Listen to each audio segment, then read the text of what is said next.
Et alors c'est aussi un grand outil, je pense, contre toute forme de complotisme, et notamment contre les stratégies du bouc émissaire qui font que quand vous ne comprenez pas, vous cherchez des solutions simplistes. Alors ça peut être des francs-maçons, des juifs, etc. Et là, en fait, en donnant vraiment des clés de compréhension du système tel qu'il fonctionne véritablement de l'intérieur, en montrant à quel point il alimente la corruption, donc pas du tout pour le dédouaner, mais au contraire pour l'accuser frontalement.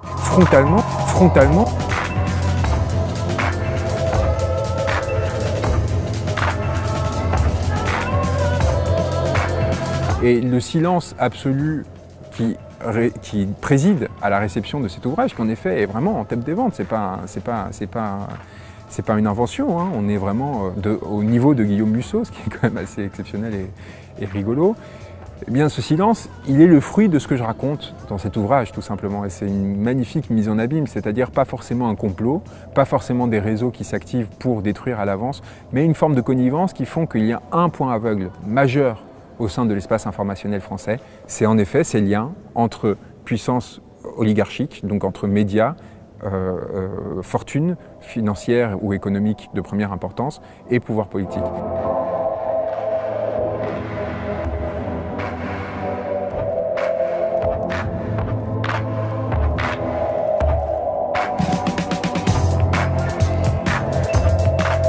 L'intelligence, c'est faire le lien entre différentes informations. Or, si ces informations sont manquantes, vous pouvez être très intelligent, comme le sont les Français, votre capacité à faire du lien est obérée. Du coup, qu'est-ce que ça provoque?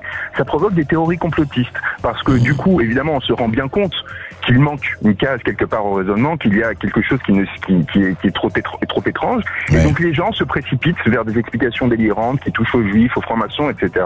Mon ouvrage, c'est au contraire essayer de montrer très factuellement, c'est une désactivation en fait de ces raisonnements complotistes en redonnant accès à ces informations qui, pour des raisons qui sont pas forcément conscientes, hein, c'est des raisons de structure, c'est-à-dire que quand vous travaillez pour un groupe qui appartient à un média ou un éditeur qui appartient à Lagardère, vous n'allez pas pouvoir parler de Lagardère. Vous voyez, en fait, c'est de la production douce. C'est pas un complot ou quelque chose de systématique. Vous voyez, en fait, c'est de la production douce. C'est pas un complot ou quelque chose de systématique. Vous voyez, en fait, c'est de la production douce. C'est pas un complot ou quelque chose de systématique. Vous voyez, en fait, c'est de la production douce. C'est pas un complot ou quelque chose de systématique.